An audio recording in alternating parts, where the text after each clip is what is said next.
New tonight at 5, an effort to stop human trafficking. Some groups say the influx of crowds there at the Super Bowl can contribute to an increase in trafficking. Today, the U.S. Secretary of Transportation announced a pledge calling on the transportation workforce to learn, identify, and raise awareness about human trafficking. America's roadways, railways, airways, and waterways are being used to facilitate this modern form of slavery. And the transportation sector is in a unique position to help save victims of human trafficking. A new exhibit at UMKC helps illustrate the impact of human trafficking. 41 Action News reporter Sarah Plake gives us a look.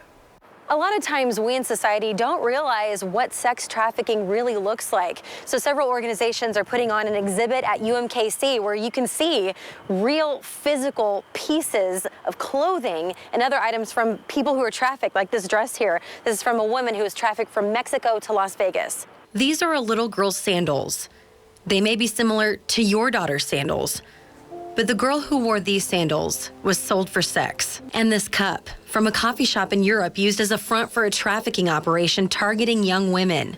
And so we really want people to understand the reality of human trafficking, what it looks like, what it is, what it isn't. The items in this exhibit is the reality. It's not just happening in other countries or on action movies. It's happening in Kansas City and the United States every day. Really, the reality of trafficking in a city like ours comes down to illicit massage businesses. A lot of it also is masquerading as prostitution, and we have some really very old myths that perpetuate that type of perception, that women want that. Their goal is to open people's eyes to the issue, that many people don't realize how they're playing a role in trafficking and who the victims are. The reason why traffickers go out and they force victims and they construct these deceptive schemes to lure people in is because there's money being offered for it. With the Super Bowl happening this Sunday, a surge of a lot of people in one area can bring a high demand for purchased sex. It is the exploitation of vulnerability.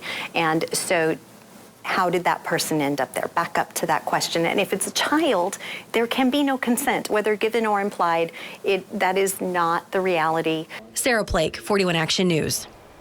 Right now, a group of women from Kansas City are in Miami working to combat human trafficking. They're keeping watch around the stadium and areas that are known for prostitution there. They'll work with police and the FBI to help women escape trafficking. Look for more on their efforts this Thursday morning on 41 Action News Today.